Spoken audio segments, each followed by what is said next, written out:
Assalamualaikum warahmatullahi wabarakatuh. Ya, pada kesempatan kali ini saya akan membawakan sebuah dongeng yang berjudul Abu Nawas hancurkan istana karena lalat. Pada suatu hari, Abu Nawas terlihat murung.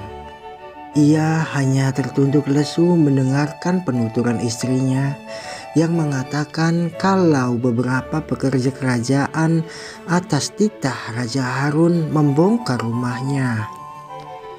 Raja Harun berdalih bahwa itu dilakukan karena bermimpi kalau di rumahnya terpendam emas dan permata yang tak ternilai harganya.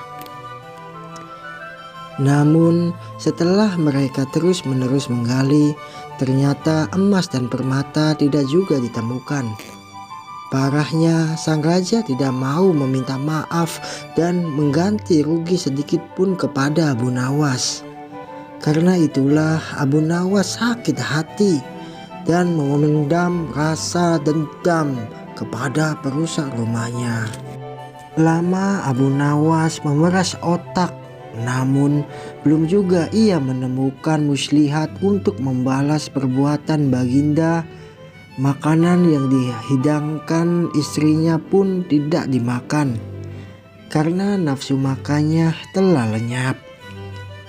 Keesokan harinya Abu Nawas melihat banyak lalat-lalat mulai menyerbu makanannya yang sudah mulai basi.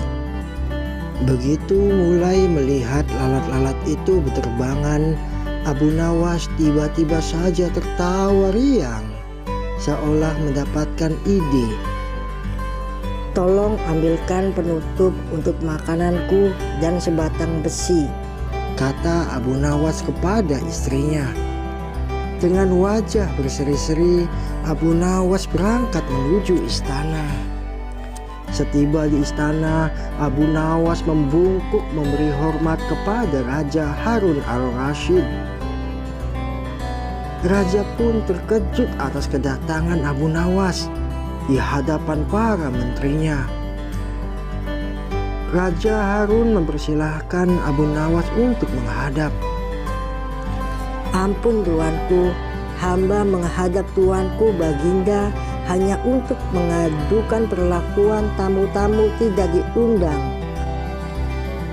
Mereka memasuki rumah hamba tanpa izin dan berani memakan makanan hamba," lapor Abu Nawas.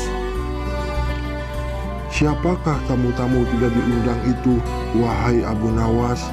ujar Baginda dengan bijaksana. "Lalat-lalat ini tuanku," kata Abu Nawas sambil membuka penutup piringnya.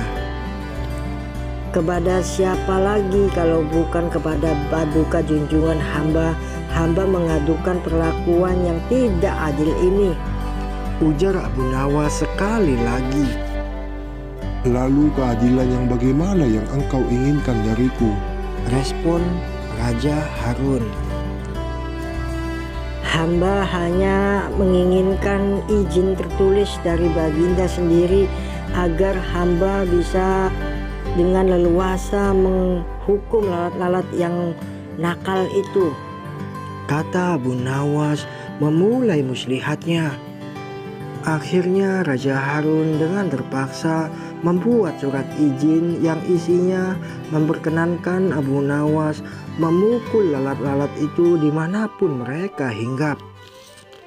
Setelah mendapat izin tertulis itu, Abu Nawas mulai mengusir lalat-lalat itu di piringnya hingga mereka terbang dan hinggap di sana sini. Abu Nawas mengejar dan memukuli lalat-lalat itu.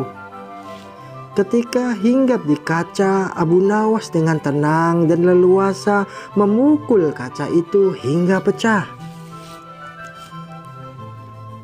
Raja Harun tidak bisa berbuat apa-apa kecuali menyadari kekeliruannya itu yang telah dilakukan terhadap Abu Nawas dan keluarganya.